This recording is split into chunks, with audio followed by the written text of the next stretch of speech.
Fala galera, bem-vindos a mais um Papo de Gestão. Eu sou o Bruno Nardon, sou sócio e fundador aqui do G4 Educação e aqui eu recebo os maiores líderes e gestores do Brasil para entregar para você os insights, aquelas sacadas que vão te ajudar a evoluir a gestão na sua empresa. Hoje o papo será com o Julian Antonioli, mentor dos mentores aqui no G4 Educação. E ele também é meu mentor pessoal. O Julian, pessoal, ele é sócio fundador da Aldas, uma das maiores consultorias para empresas em expansão e já participou de mais de 150 processos de M&A, ou seja, o track record dele é mais do que comprovado. Durante essa conversa, o Julian apresenta pra gente o que tem que ser analisado durante o planejamento da venda de uma empresa, quais os pontos de atenção no pós-deal, para garantir a perpetuidade do negócio. Além de várias outras reflexões que são muito importantes para você que quer entender mais sobre M&A. Enfim, galera, esse episódio é uma verdadeira masterclass para você que é ouvinte do G4 Podcasts. Então, sem enrolação,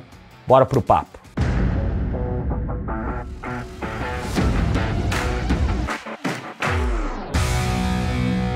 Seja muito bem-vindo, Julian Antonioli. Valeu, garoto. Meu querido mentor. Boa, e o mentor dos mentores. E galera, hoje a gente convidou aqui o Julian para falar um pouquinho sobre esse tema de M&A, né? Que é um tema aí que quer dizer fusões e aquisições, né? Isso aí. Que é um tema que ele conhece muito, muito a fundo e trazer aqui um pouco para vocês que talvez não entendam o que isso quer dizer, não entendam como isso funciona, não entendam como isso pode ser aplicado no seu dia a dia.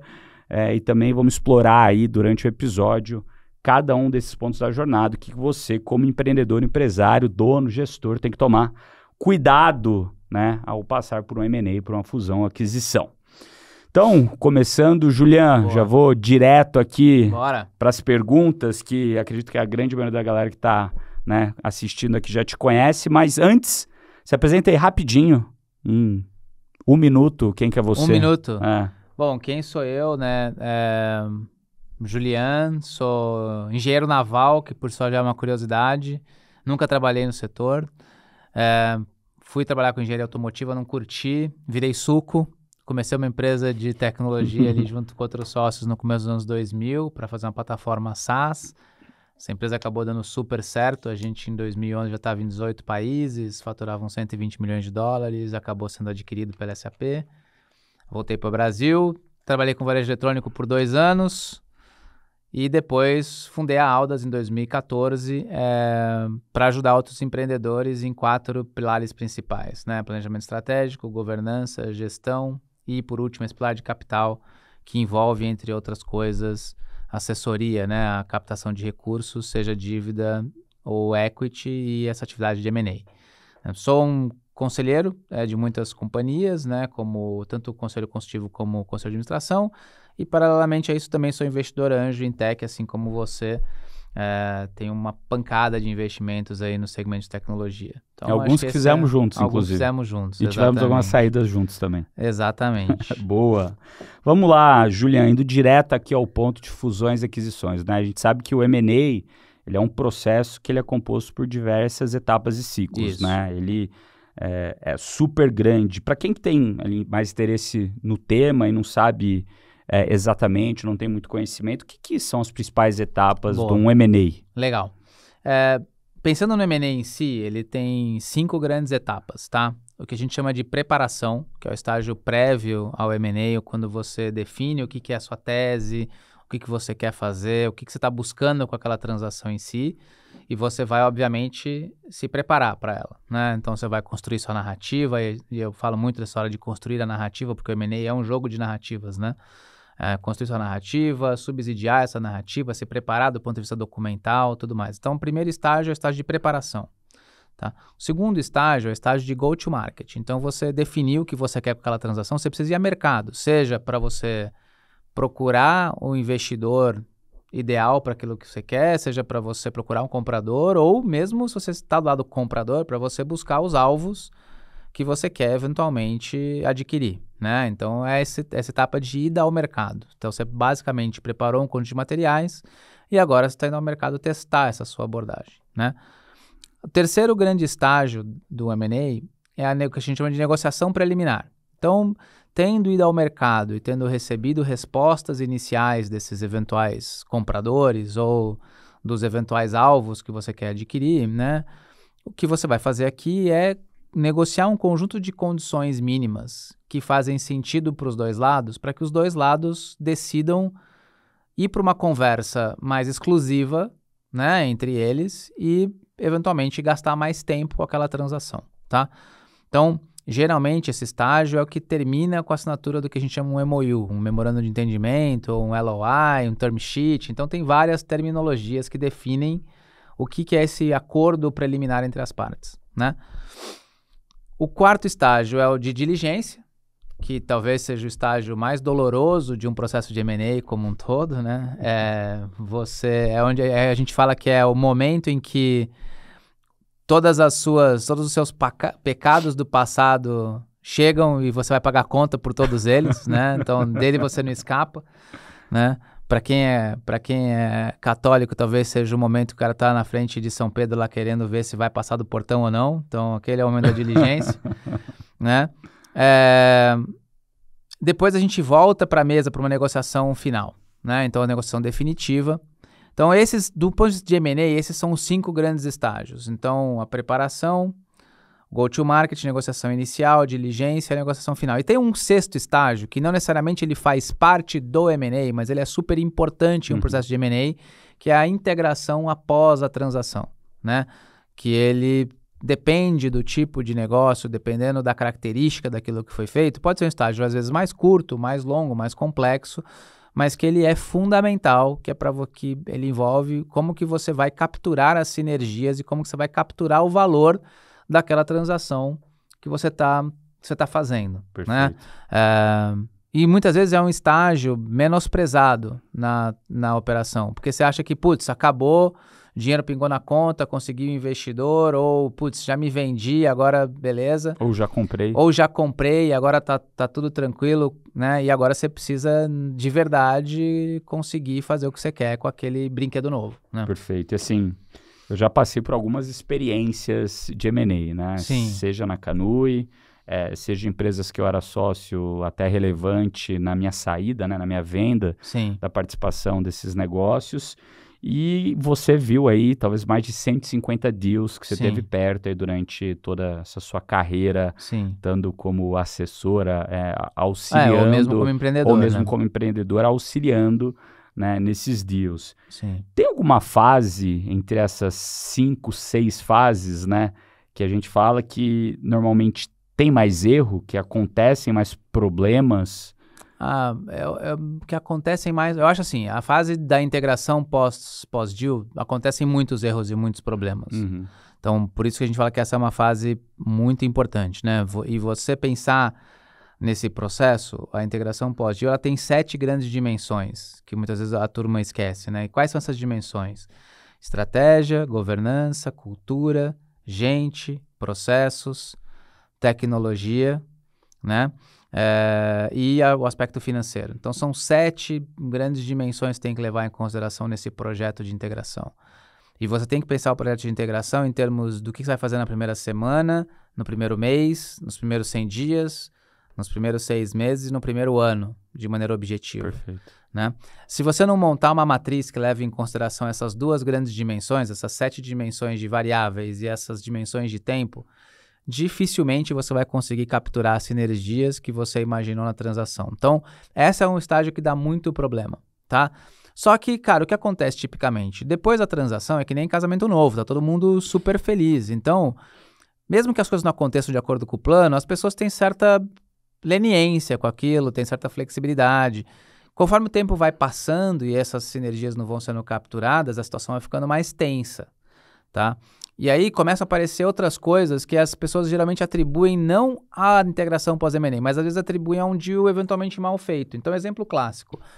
O cara não consegue capturar o earn-out que ele imaginava capturar. Tá? Aí você fala assim, tá bom. Qual que é o problema disso? O problema foi uma integração pós-deal mal feita ou foi uma transação mal desenhada que não permitiu que ele capturasse o earn-out? Essa é uma discussão daí muito difícil de você entender onde estava o problema, porque a transação ela pode ter sido bem desenhada no aspecto de quais as metas, quais os objetivos, tudo mais. Só que você esqueceu de garantir no dia 2 da transação que as condições para conseguir fazer aquilo acontecer existiam, né? Então, eu acho que, respondendo a sua pergunta de maneira objetiva, a gente vê muito mais problema na passagem dos estágios entre si do que em um estágio especificamente.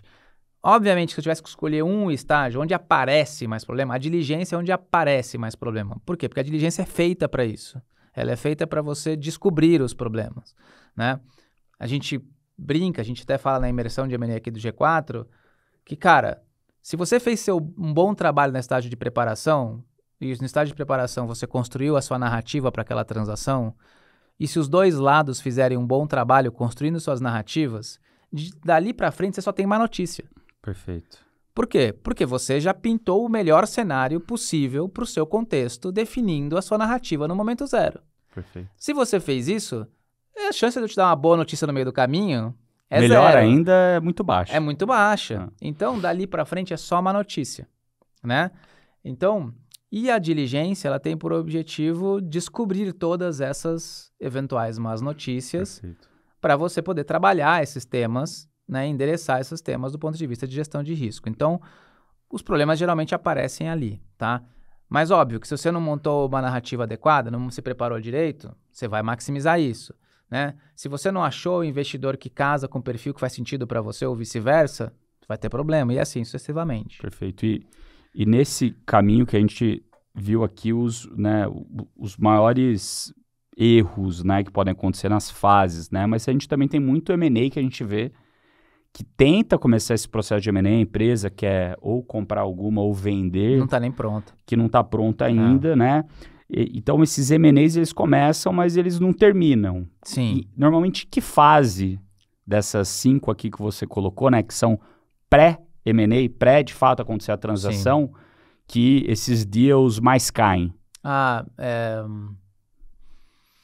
Muitos deals caem já na ida ao mercado. No go-to-market. No go-to-market. Então, o que acontece é que você vai ao mercado eventualmente e não consegue nem gerar atração eventualmente para aquela oportunidade, ou você vê que não está pronto. Então, aqui já tem uma peneira razoável de negócios que nem começaram o M&A. Mas daí, tipicamente, o que acontece? Assim, é o fundador que achou que ia conseguir vender e o negócio dele é ruim. O fundador eventualmente achou que ia conseguir vender e achava que tinha uma atração X e tinha uma expectativa de valuation X que não engajou com ninguém, não conseguiu encaixar uma tese ou definiu mal. Às vezes o que acontece é que define mal o tipo de investidor que ele tem que buscar. Ele deveria buscar um investidor X e ele quer buscar o investidor Y, né? Então, acho que esse é um ponto. Então, ou o que acontece muitas vezes é que entre essa etapa de negociação inicial, o negócio já cai. Por quê? Porque a narrativa foi mal construída. E aí, quando o cara vai fazer algumas validações básicas para botar uma proposta, ele já vê que, putz, mas o cara me contou, não condiz nada com a realidade, com o mínimo de informação que eu consegui levantar. Perfeito. Então, não faz nem sentido ir para frente. Por que isso engana muitas vezes? Por que a estatística engana? A estatística específica de M&A fala que de cada 10 term sheets assinados, só 2 vão até o final, em transações concluídas. Só que essa estatística não captura todas as coisas que não chegaram nem no term sheet. Perfeito. Então, esse índice é muito menor de sucesso do que a gente acha, porque a gente só enxerga daqueles caras que assinaram uma pré-negociação, quantos que foram até o final, né? Tá, e assim, quando a gente olha, né, a gente pode dizer que uma das partes do sucesso do M&A para cada uma das etapas, de fato, é o dono do negócio que está querendo vender, né? Tem a expectativa dele muito alinhada. Sim.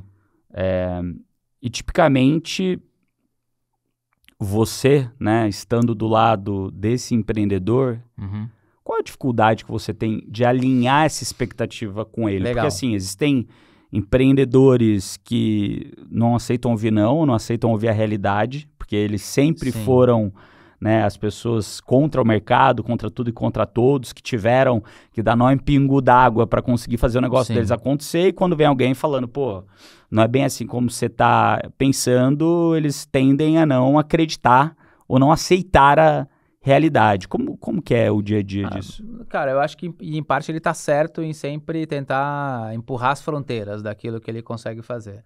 Mas acho que aí, cara, é um pouco do papel, é um papel de quem atua nesse segmento, é um papel do advisor, é um papel de quem está nesse ambiente, de explicar para o empreendedor o que o mercado, né, o mercado como voz, vamos dizer, geral, está olhando. Então, assim, ó, o mercado está olhando isso, valoriza deste jeito, analisa desta forma, essas são as práticas. No final do dia, né, você tem que achar quais são os múltiplos de referência que você vai utilizar para avaliar aquele negócio, ou, dependendo da indústria, é fluxo de caixa descontado. E você tem que procurar mostrar para ele, falar assim, olha, eu entendi, respeitei tudo, mas esses são os parâmetros que o mercado está colocando. E aí a gente volta para a narrativa. Se eu conseguir construir uma narrativa que de verdade mostra que você é diferente do resto do mercado e, consequentemente, você vai ter que ser avaliado de maneira diferente do resto do mercado, beleza. Só que a gente tem que conseguir construir essa narrativa e eu tenho que conseguir suportar essa narrativa com dados e fatos. Perfeito. Precisa ser necessariamente geração de caixa? Não, mas podem ser outros dados e fatos. Estou crescendo muito mais rápido do que o resto do mercado, tenho muito mais retenção do que o resto do mercado, tenho um NPS muito melhor que o do mercado, tenho uma margem unitária muito melhor que a do mercado, whatever, né? Se a gente conseguir justificar essa narrativa, isso consegue justificar para a gente que a gente vai ser avaliado de uma maneira diferente. Do mesmo jeito que se eu tenho processos melhores estabelecidos, melhores práticas de governança, tudo mais, eu vou ter um desconto menor de prêmio do que um cara que não tem. E quais que são essas boas práticas de gestão e governança que o empreendedor, o empresário que está pensando em fazer M&A deveria ter dentro de casa, né? Que se a gente falou aqui a primeira etapa, que é a preparação. Sim.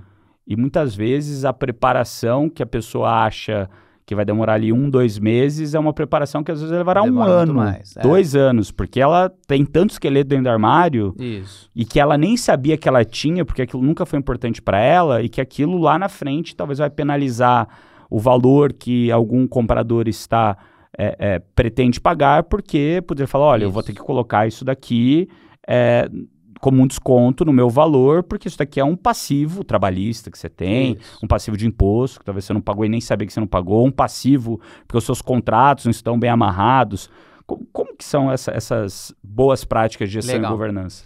Então, primeiro, tem alguns aspectos que são mais técnicos e tem outros aspectos mais estruturais de um negócio. Então, primeiro vamos falar dos aspectos técnicos aqui. Então, você tem todos os temas societários, então, poxa, você precisa ter toda a condição societária da companhia bem regulamentada, então a constituição da companhia, né? Marcas, uma coisa super óbvia que o pessoal esquece, acordo de acionista, né? Imagina que você quer vender uma companhia, você tem 5% dela e eu não tenho o direito de vender sua parte. E aí, no meio da negociação, você fala assim, não, mas eu não quero vender não, eu quero muito mais para vender essa companhia. Não, mas você só tem 5%, mas... E aí? Eu não preciso vender, não está no contrato? Eu não preciso vender, não está no contrato que eu sou obrigado a vender, né? Então, ou o que acontece muitas vezes, planos de stock option não estão bem definidos. Aí o cara descobre no meio da transação que o quanto ele vai ganhar na venda da companhia é muito menos do que quando tinham prometido para ele lá no plano de stock option. E daí ele fala assim, porra, não sei se eu quero vender esse negócio, porque... eu tô percebendo muito menos dinheiro do que eu imaginava no meu plano de stock option original. E aí Eu tô dando risada aqui, galera, porque teve uma transação que eu fiz que o Juliano me ajudou, e que eu era sócio dessa empresa, e que lá na empresa, na negociação inicial, falaram o número X, né? E depois de 1 mês, talvez, quando começou o período de diligência, falaram o número X menos 10%. Que não tinham incluído na negociação inicial exatamente esse plano de stock options para os colaboradores, né? E que daí saiu, né, do resto da turma. Então, é aquele negócio, né? A primeira expectativa é sempre a mais alta, depois sempre vai vir notícia ruim. Não, e Nardon, vê só, imagina assim, ó, então a gente está dando aqui exemplos, né? Então, stock option. Imagina que a transação não dá certo, e eu acabei de dar a estatística, 8 de cada 10 não vão dar certo. Do term sheet. Do term sheet. Então é muito mais antes. E o cara não tinha um plano de stock option estabelecido, e ele descobriu no processo que a ação que ele achava que valia X vale muito menos do que ele achava. Esse cara vai estar puto no dia 2 com a companhia. Muito. E vai estar com algumas expectativas de grana Totalmente muito piores do que ele tinha antes. Então, assim, você vai ter um problema de retenção da sua equipe. Então esse é um tema. Então, temas societários, né? Acordo acionista, stock option, registro de marca, acordos com os sócios, todos esses temas. Temas fiscais, obviamente, né? Então, tá todos os tributos em dia, tudo mais. Temas financeiros. Então, práticas básicas. Cara, você recebeu aporte na companhia. Esses aportes estão reconhecidos no teu balanço? Você fez a integralização do capital? Ah, não, nunca declarei esses aportes na minha empresa, não integralizei no meu capital. Tá bom, e como é que você explica que entrou dinheiro da companhia e saiu? Então, todo esse registro contábil de resultados, né? Então, essas são práticas que isso você precisa ter, porque a pessoa vai olhar e vai ter que garantir que isso aqui está redondo. Depois tem as práticas de gestão do negócio mesmo. Então, legal. Tá claro, os papéis e responsabilidades das pessoas estão claras? O sócio, como fundador, tem um key man risk associado a ele?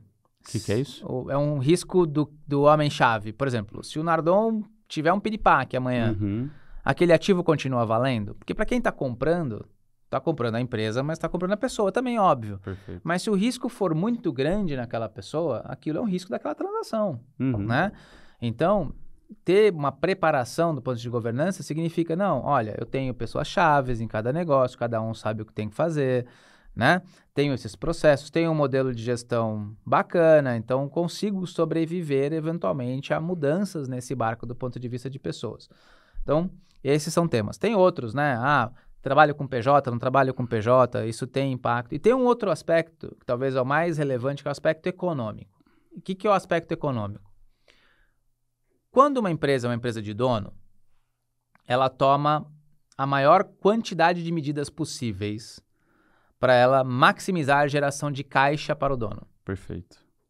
Tá? Essas medidas nem sempre são ortodoxas, tá?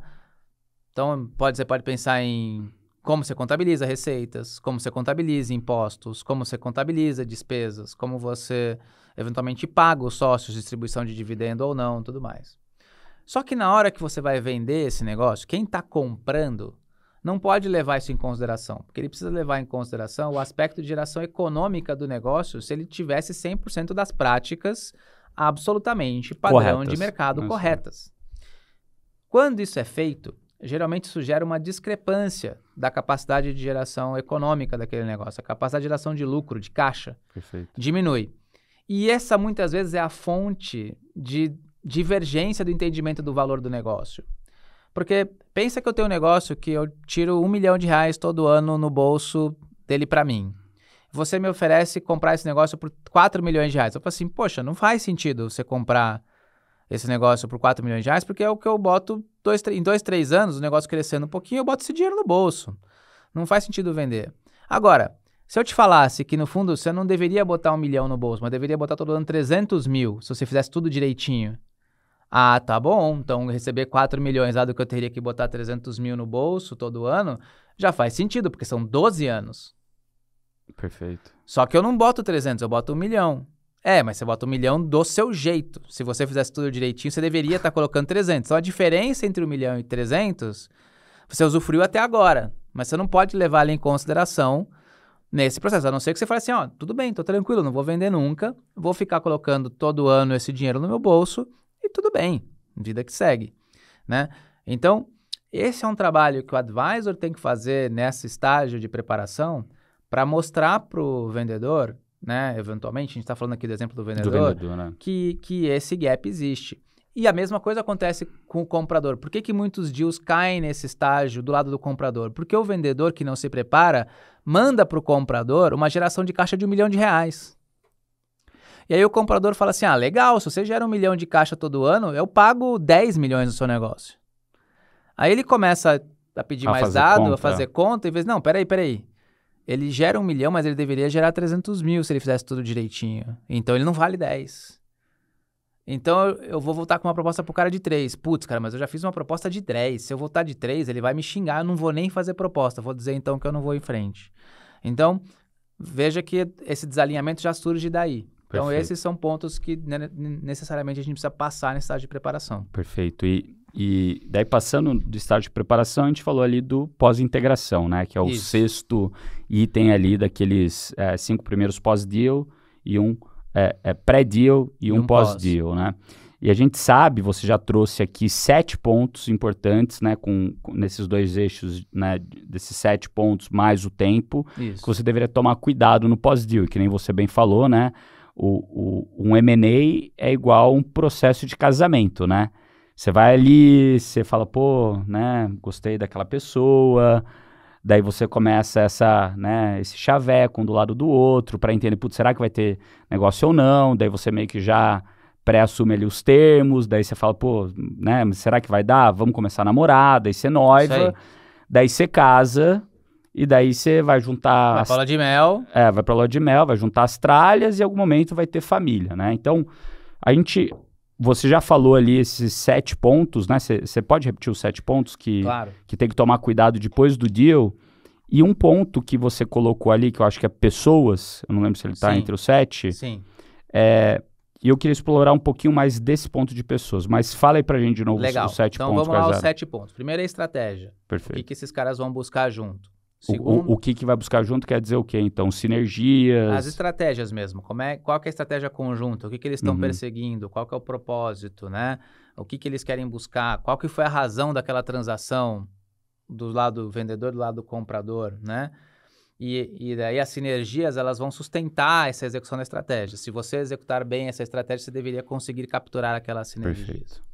Então, primeiro é isso. Segundo é a governança. Como é que esses caras vão lidar no dia 2? O que cada um pode fazer, o que cada um não pode fazer, né? Qual que é o modelo de governança? Quem decide o quê? Como é que eles lidam entre si? Terceiro é o aspecto de cultura. E cultura, cara, é um negócio que eu falo assim, cultura é um negócio que você não impõe. E você não funde cultura, não existe isso. Você injeta cultura. Então, o comprador injeta cultura na empresa vendedora e o vendedor, eventualmente, injeta cultura na empresa compradora. E o que você injeta de cada cultura é um movimento planejado também. O que você vai injetar da cultura de cada lado e como que você vai garantir que aquela injeção de cultura que você está fazendo, ela ache um ambiente próspero para prosperar. É que nem você pegar fermento de pão, você tira fermento de pão de um lugar e monta outro pão. Perfeito. Se você não escolher direito o que você quer e não botar num ambiente próspero, dá ruim. Não dá pão. Não dá para você misturar 2 sementes diferentes de pães distintos, misturá-las entre si e achar que vai dar alguma coisa. Perfeito. Não vai dar nada. Tá? Então, o terceiro aspecto é o aspecto de cultura. O quarto aspecto é gente. Então, pessoas. Quem são essas pessoas? O que é cada uma? O que elas esperam? Modelos de remuneração estão alinhados, não estão alinhados, né? O quinto aspecto são processos, né? Quais os processos de trabalho? O que cada um faz? Como que funciona? Como é que você integra essas coisas? O sexto, tecnologia, né? O que você vai usar de cada lado de tecnologia? Como é que você vai integrar sistemas e tudo mais? E o sétimo aspecto é financeiro. Como é que você integra isso dentro de um ambiente de controle financeiro único, né? Meus prazos de pagamento, prazo de recebimento, controle de caixa, quem que tem dinheiro. Então, esses são as 7 principais dimensões. E daí, quando a gente fala ali de gente, pessoas, né? Esse momento de integração dos times é um momento muito delicado. Sim. Né, de você comunicar isso para o time é um momento muito delicado, porque as pessoas que estão sendo adquiridas, ou até mesmo as pessoas que estão no time comprador, podem ficar com muita incerteza. Será que eu vou continuar aqui amanhã? Será que vão me mandar embora? Quais projetos vão vingar? Quais que não vão, né? Na base da sua experiência, que os projetos que foram bem sucedidos fizeram nesse lado de gente? Ótimo. Principalmente nessa parte de comunicação, para que isso seja feito da maneira mais fluida possível. Legal. Tipicamente, a gente fala que nesse plano de integração pós-deal, você tem o plano de integração, necessariamente você tem um plano de comunicação. Então, você tem um plano de integração e um plano de comunicação. O plano de comunicação, ele envolve a comunicação aos diferentes players aí envolvidos. Então, não só as pessoas, mas parceiros, fornecedores, clientes. Você tem que comunicar para esse universo de gente que está fazendo essa transação e o que isso impacta. Você nunca pode dar informação para as pessoas depois que você dá ao mercado. Então, primeiro, você tem que avisar para o seu time o que vai acontecer. Obviamente que você pode fatiar a informação de acordo com os times que precisam daquela informação, mas o seu time não pode ser pego de surpresa, tá? Então, uma premissa básica que a gente usa em todo o plano de comunicação é, comunique o seu time de maneira antecipada e não tem problema você comunicar eventualmente que você não sabe alguma coisa. Mas é melhor você dizer, não sei, tá? E um erro clássico que a gente vê é que as empresas querem comunicar só aquilo que ela já tem certeza. Então assim, eu já sei o que vai acontecer com o Nardon, então eu falo com ele. Eu não sei o que vai acontecer com o Nardon, então eu não falo nada. Não, é melhor você falar assim, Nardon, eu não sei o que vai acontecer com você ainda. A gente sabe que você tem essas características que a gente julga que são relevantes para nós, a gente quer você aqui, a gente não sabe exatamente onde a gente vai te encaixar ainda. Enquanto a gente não souber, vida normal, continua fazendo aquilo que você está fazendo. E em X tempo, eu imagino que eu vou ter essa visibilidade, porque eu estou construindo eventualmente esse plano, estou mexendo as minhas peças e eu vou daí te trazer para essa conversa e dizer o que quer. Então, assim, garantir uma comunicação de maneira frequente, consistente, é melhor do que você não dar informação nenhuma, tá? Então essa é uma premissa que básica. Volta ao alinhamento de expectativa. Volta ao alinhamento de expectativa. E volta ao fato de que não existe vácuo de informação. Perfeito. As pessoas preenchem vácuo de informação com o que elas querem. Exato. E daí a gente volta para o ponto de controle ou de acho da narrativa. Então diz você o que é verdade, o que você sabe e eventualmente o que você não sabe, né? Então, acho que esse é um ponto. E esse plano de comunicação também tem aquele mesmo horizonte. Você vai comunicar, um dia antes do dia o que você comunica, uma semana antes do dia o que você comunica, um dia depois do dia o que você comunica, uma semana depois do dia o que você comunica, um mês depois você vai chamar todo mundo para ver, galera, beleza, e aí? O que tá pegando, o que não tá pegando? E esses processos de comunicação, eles retroalimentam o seu plano de integração e aquilo que está acontecendo no seu plano de integração também retroalimenta seu plano de comunicação. E essas duas coisas, elas convivem entre si. Então, o modelo de trabalho é mais ou menos isso, mas é muito importante que você ouça as pessoas e que você comunique para elas o que você sabe e o que você também não sabe. E tudo bem, você não saber tudo, faz parte. Perfeito.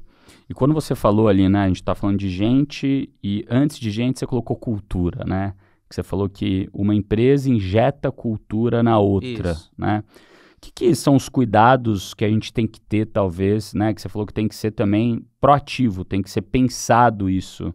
Como tipicamente os dois lados da mesa sentam para definir o que é a cultura de cada um, que cada um faz bem? Como é que é isso? Porque assim, eu, como dono de uma empresa, eu acho que eu tenho uma cultura boa. Sim. E eu olho para o vizinho e eu julgo aquilo que eu acho que ele não tem boa. Ao mesmo tempo, o vizinho ou quem está comprando acha que ele tem uma cultura boa. Em alguns temas ele aponta o dedo também por não saber, né? Todo mundo se acha tipicamente melhor do que o outro. Como que é esse casamento das culturas? Ou esse alinhamento, né?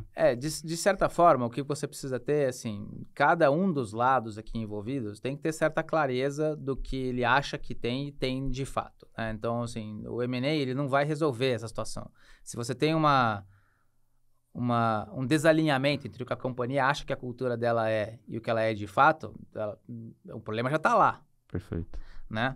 Então, a primeira coisa, ela precisa, como é que ela garante que, né, como é que o empreendedor, ele diminui esse gap entre o que ele acha que a cultura dele e o que a cultura é? Pesquisando, perguntando para a base, entendendo, tentando ouvir, vendo se a cultura dele está sendo vivida no dia a dia, se nos performance reviews, nos acompanhamentos dos one-on-ones, como vocês colocam aqui em todas as horas, se aqueles valores estão sendo vivenciados, se não estão. Então, quanto mais clareza o empreendedor tiver disso, mais fácil é ele conseguir saber, o que faz a cultura dele de fato ser relevante e o que eventualmente ele quer preservar disso ou quer injetar disso no outro lado, tá? Quando ele analisou o outro lado, ele também, de certa forma, conversou com algumas pessoas para ele entender um pouco o que são as características daquele negócio, né? Ele conversou com o mercado, ele tem a visão dele do que é aquela cultura, né? E com isso ele consegue dizer, poxa, assim, vamos supor que eu estivesse comprando G4. Assim, cara, eu sei que esses componentes do G4 fazem diferença para mim. Então, legal, entendi que tem. Por outro lado, tem esse comportamento aqui que eu já sei que é um comportamento que aqui, por exemplo, no meu negócio, não vai rodar e não estou dizendo que é ruim. Perfeito. Mas eu só estou dizendo assim, é incompatível com a minha. Perfeito. Então, legal, já identifiquei que é compatível com a minha. Então, eu preciso pensar numa forma onde eu vou injetar aquelas coisas que são boas, mas naquele ponto específico onde tem um atrito com a minha, eu vou ter que injetar um pouco do meu jeito de trabalho. E como é que essas duas coisas vão convivendo, né? Então, esse é o exercício que os dois lados têm que fazer de identificação de como cada uma dessas características vai se fundir. E é por isso que muitas vezes empresas muito diferentes, mas muito diferentes, elas têm dificuldade nessa integração pós-deal. E muitas vezes esses negócios acabam dando errado. Por quê? Porque essa injeção era impossível. Perfeito. Né? Às vezes se tinha até uma série de outras coisas que assim, poxa, mas as sinergias financeiras são enormes. As possibilidades de economia são ótimas. A combinação de mercado, putz, excepcional de produto. Puta, cara, sim, mas o jeito de trabalhar é incompatível. E é tão diferente que é, sei lá, Corinthians e Palmeiras. Não tem como você falar assim, cara, vamos juntar Corinthians e Palmeiras para montar uma seleção. Não vai rolar. E existe algum caso, algum case conhecido no mercado que te vem à cabeça de uma fusão talvez grande que não deu certo, talvez não só por cultura, mas por N outros motivos que talvez a gente consiga explorar quais foram os motivos que não deram certo? Não, acho que tem algumas fusões assim que dá pra gente dizer que não deram certo, que destruíram valor pro acionista, né? Então, cara, eu acho que a gente pode usar o próprio exemplo aqui da Casas Bahia Ponto Frio, né?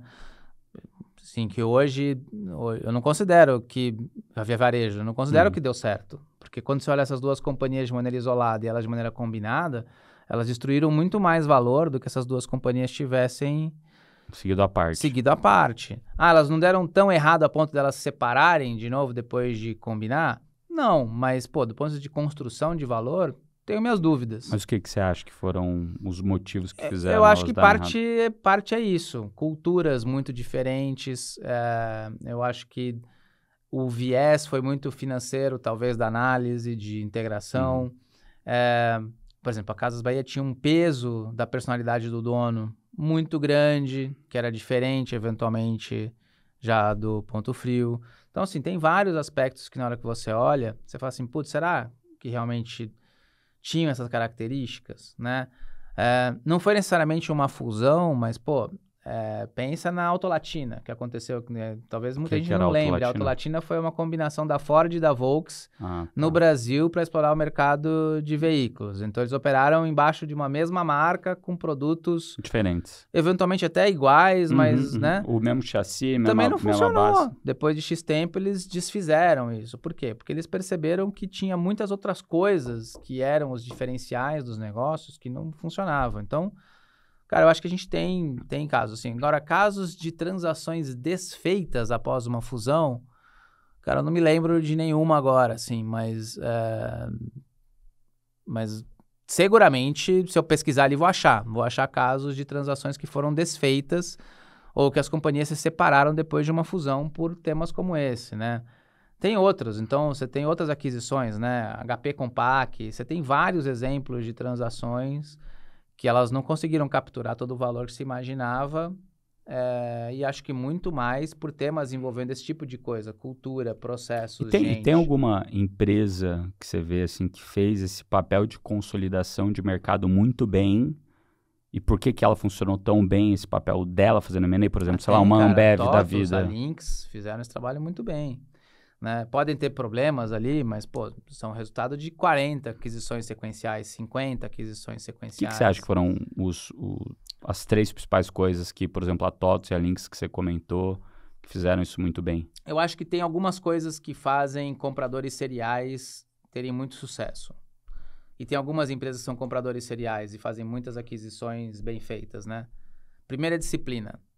Então, ele tem que ter disciplina naquela aquisição. E a disciplina deriva da tese. Então, ele tem uma tese muito clara do que ele está querendo fazer com as aquisições.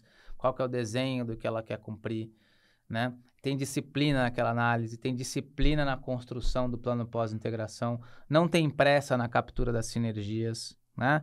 As sinergias vão ser capturadas dentro do tempo que foi planejado eventualmente. Então, acho que essas são algumas características que fazem uma transação ser bem sucedida. Obviamente, quanto mais transações você faz, melhor você fica. Aquela empresa que é uma compradora esporádica, ela vai ser pior do que uma empresa que é uma compradora serial. Porque ela vai desenvolver essas competências ao longo do tempo, vai ter esses times, vai ter esses processos, e tudo é treino. E M&A também é treino. Né? Então, acho que essas são características que a gente vê ali muito comum. Então, time, estruturas, esse é um erro clássico, Nardon. Se você pretende ser um consolidador, fazer compras como parte da sua estratégia de crescimento, você precisa ter estruturas dedicadas a esse trabalho. Não é um trabalho para qualquer pessoa fazer e não é um trabalho que o gestor de uma área X, teu gestor de recursos humanos, ele não vai conseguir conduzir uma integração com uma companhia enquanto ele está tocando o teu RH. Perfeito. Ele precisa de gente dedicada para fazer aquilo. Então, se é uma estratégia sua crescer de maneira inorgânica, é o que eu falo, bet on it, aposte nisso, coloca recursos nesse tipo de coisa para você garantir que você vai fazer bem feito. Perfeito. Se você pudesse dar aqui uma dica para o gestor agora que está passando pelo processo de M&A, uma dica, e vendendo a empresa que ele fundou, que dica que você daria para ele? Se cerque de gente boa. Não tente fazer sozinho. Perfeito. É muito difícil você fazer isso sozinho. Primeiro porque é muito demandante. E essa pode ser uma dica. Você fala, pô, Guilherme, você está dando essa dica porque é uma dica enviesada. Ela, de certa forma, é uma dica enviesada. De certa forma, a gente vive disso. Mas, cara, aí eu te respondo com uma, né? Qual que é a chance de que eu fiz 150 vezes fazer um pouquinho melhor do que quem está fazendo pela primeira vez? Então, assim, se cercar de gente boa é um ponto. Primeiro porque é muito demandante do ponto de vista de tempo. Segundo porque emocionalmente é uma foda, tá? Não sei se a gente pode usar esse tipo de termo aqui, mas, cara, emocionalmente é uma foda, é uma montanha-russa danada. Terceiro porque você tem que continuar tocando a lojinha. E é muito difícil você manter o olho na bola, tocando a lojinha, no meio de uma discussão como essa, que é, na maior parte das vezes, life-changing. Vai mudar o seu padrão econômico, vai mudar a forma com que seus amigos vão te ver no próximo encontro do churrasco da galera da faculdade, vai mudar muita coisa na sua vida, ter completado essa jornada e ter feito esse ciclo. Então, é muito difícil você conseguir manter uma abordagem pé no chão e tocar o dia a dia tendo esse tipo de coisa na mesa. Então, se cercar de gente boa, cara, é a dica, eu acho que eu daria. Cara, assim, muita gente não coloca na conta, mas o tempo gasto, a energia e principalmente o que você falou, o emocional, cara, é uma maluquice. Eu lembro dessa transação aí que a gente fez junto, cara, você e a Renata, lá da Faz Advogados, certo? Sim. Grande Rê. Caramba, cara, eu falo, nossa, eu tô pagando cada real feliz da vida só de não ter que entrar na reunião calls, né? De negociação dos negócios malucos, cara. E assim, eu lembro muito bem, cara, todas as etapas, putz, vocês, cara, ó, vai com calma, vai aqui, entra mais ali, putz, vamos dar 2 passos para trás, isso daqui é no deal, agora vamos ser mais duro, calma. Espera, cara, vai vir. Daí saiu o deal da mesa, daí depois o deal voltou da mesa, daí saiu de novo, daí voltou.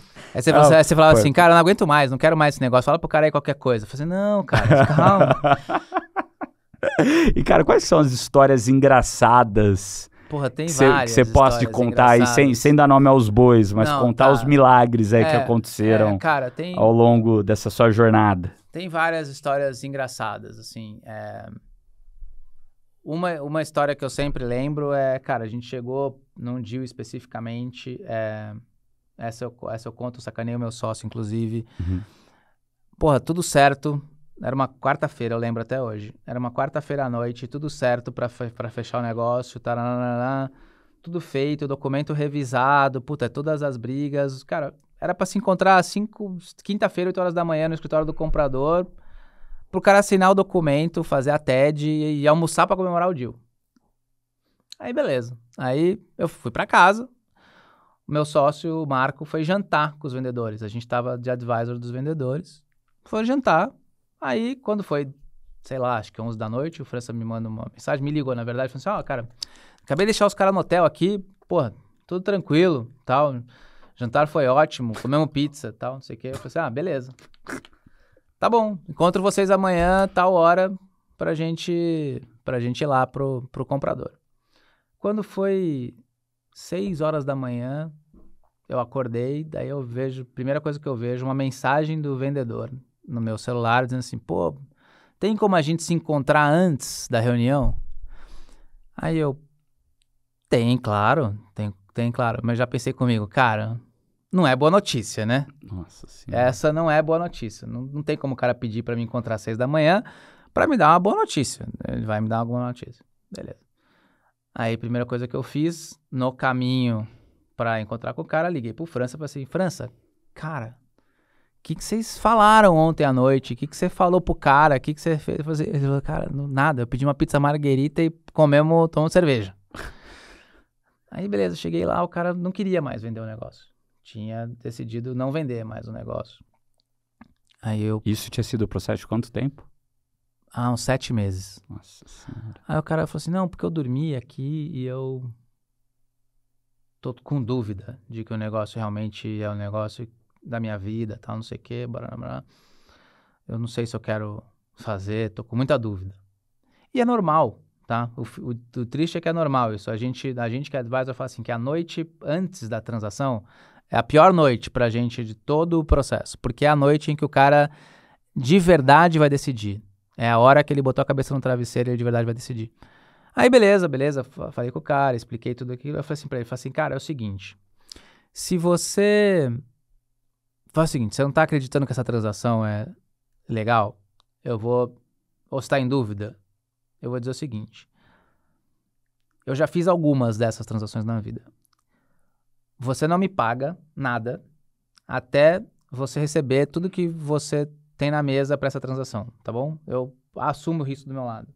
Eu falei, eu não posso assumir o risco pelo meu sócio, mas eu assumo do meu lado. Então, do que você ia pagar pra gente ali, paga metade. Ele falou, como assim? Você tá abrindo mão? Eu falei assim, não tô abrindo mão. Tô dizendo pra você que eu acredito tanto que eu não tenho problema em ficar lá pro final da fila e só perceber depois que você perceber tudo.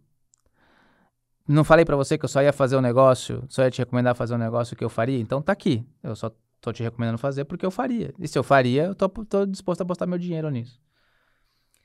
E aí o cara falou, eu falei, mas agora infelizmente a gente tem um horário. Você quer ir lá ou você não quer mais? Ele falou, não, vamos lá. E aí o cara foi, ao longo do dia, foi indo, fechou a transação e foi super legal. Mas... esse evento, assim, de, cara, puta, as coisas mudam, sempre acontece. Outro caso, cara, a gente chegou um dia pro cara, o cara não tinha dinheiro pra comprar. Como assim? Ele tinha feito tudo, fez tudo, blefando. Não necessariamente blefando, mas ele tinha que ter uma aprovação do conselho que não chegou, que não sei o que, blá, blá, blá. Ele chegou no dia lá, a gente subindo o elevador pra ele falou assim, cara, posso assinar o negócio e te pagar daqui 30 dias? Eu falei, nem fudendo. A gente fez tudo até agora, você vai me pagar daqui 30 dias? Então eu falei assim, cara, eu não vou nem falar pro meu cliente que você não tem o dinheiro. A gente tá subindo aí. Você tem até as 5 pra conseguir a grana. E aí, conseguiu ou não? Conseguiu. Aí ele... ligou para um banco, conseguiu que um banco que eles têm, era uma empresa grande, conseguiu que o banco que eles têm muito relacionamento, emprestasse o dinheiro dele por uma semana, enquanto ele resolvia a burocracia dele lá. No final, ele conseguiu a aprovação do sócio no mesmo dia, não dava mais pro sócio depositar o dinheiro no dia, depositou no dia seguinte, mas ele... O pior não foi isso, cara. O pior é que, cara, eu tava torcendo para ele não falar nada pro meu cliente. Aí quando foi 5h10... acho que 1 minuto depois do cara ter assinado, ele assim, e vocês sabiam que hoje de manhã a gente não tinha dinheiro pra comprar vocês? E dando risada como se fosse um negócio assim, e o cara dando F5 desesperado pra ver se o dinheiro tinha caído na conta, e o outro falando que não tinha dinheiro. Então assim, cara, tem várias histórias engraçadas, assim, a gente se diverte com o processo no sentido de que o momento do F5 que eu falo é um momento mágico, é aquele momento que você tá olhando para a cara do empreendedor ali e ele tá atualizando o celular dele, vendo a conta dele aparecer com um número de zeros que talvez ele nunca tenha visto antes, e daí você vê aquele sorrisinho mudar, e você vê o brilho no olho mudar, e você fala assim, pronto, missão cumprida. Então, agora dá para ir pro próximo. Então, é bem legal. Animal. E essa diferença entre o signing e o closing, cara? Boa.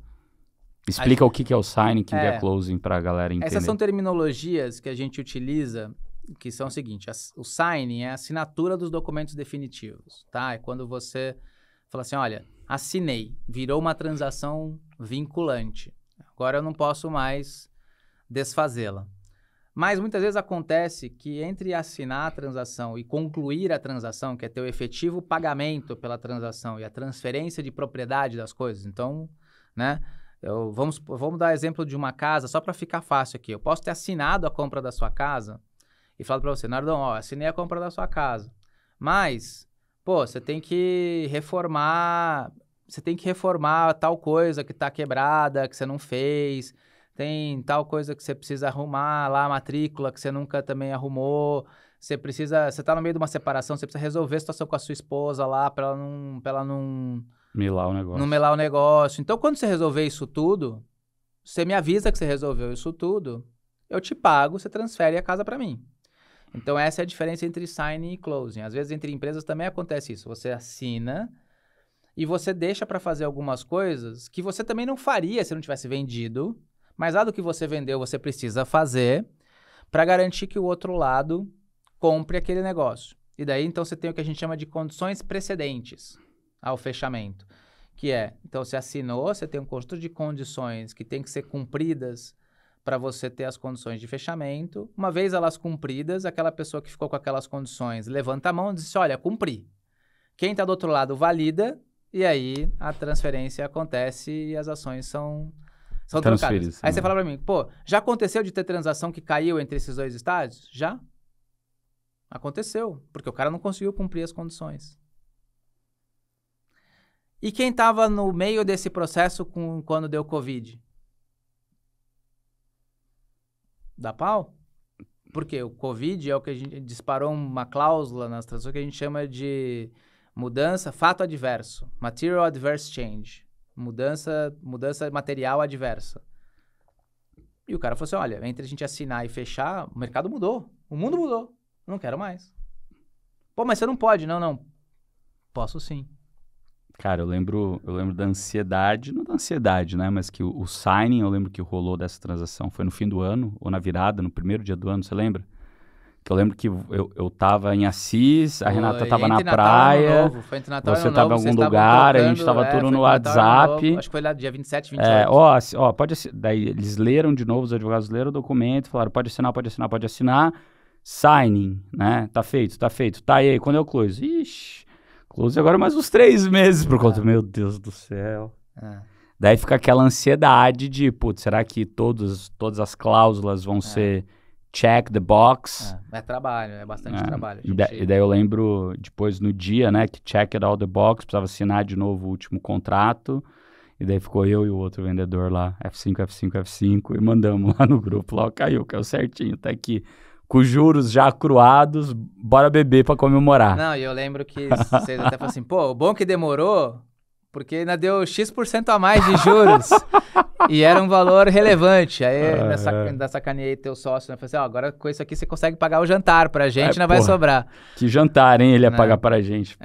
Então foi... Mas acontece, cara. E tem outros aspectos, tá? Por exemplo, tecnicamente, transações que dependem de CAD, transações que dependem de Bacen, esses estágios entre signing e close, eles demoram, porque às vezes o CAD demora para aprovar uma transação. Às vezes não, às vezes ele vai no caminho expresso, mas tem transações que demoram. Transações de Bacen, às vezes demoram 1 ano para o Bacen aprovar. Perfeito. E aí a transação fica ali suspensa, porque não é que a parte que quer comprar não tem... Não queira comprar. Não, ela precisa suprir autorização. Uma barreira regulatória, né? Então acontece. Cara, muito bom esse papo nosso sobre M&A. Foi quase 1 horinha aí de você explicando todos os meandros.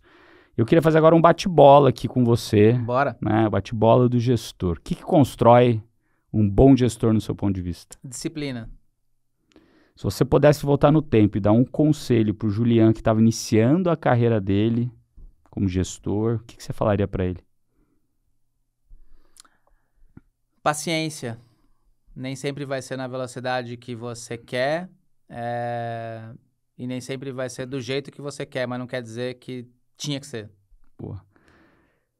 Que livros que você recomenda sobre gestão e liderança para a turma que está ouvindo a gente? Eu gosto muito de livros de planejamento estratégico. Eu sempre gostei. Então, acho que eu indicaria todos os livros do Porter, de estratégia. São livros que são teóricos, mas são muito bons. Tem um livro muito fácil de ler, que eu acho muito legal, que me marcou bastante, que é O Jeito McKinsey de Ser. Legal. É um livro pequenininho, mas muito legal. E para quem curte o tema estratégia e gosta da teoria por trás da estratégia, que é a teoria de jogos, tem um livro que chama Pensando Estrategicamente, que é um livro muito legal, que explica a teoria por trás de pensamento estratégico. Como que você deveria pensar. E por mais que a gente esteja falando de M&A aqui, estou falando de temas de estratégia, Sim. porque todas essas coisas vão ser super bem aplicadas numa eventual discussão de M&A. Você fez essa pergunta para mim, eu titubeei lá para responder, né? Se você tivesse aqui uma cápsula do tempo e colocasse um recado para você abrir daqui 10 anos, o que você escreveria nesse recado para você daqui 10 anos? Cara, fase 1 completa. O que vem na fase 2?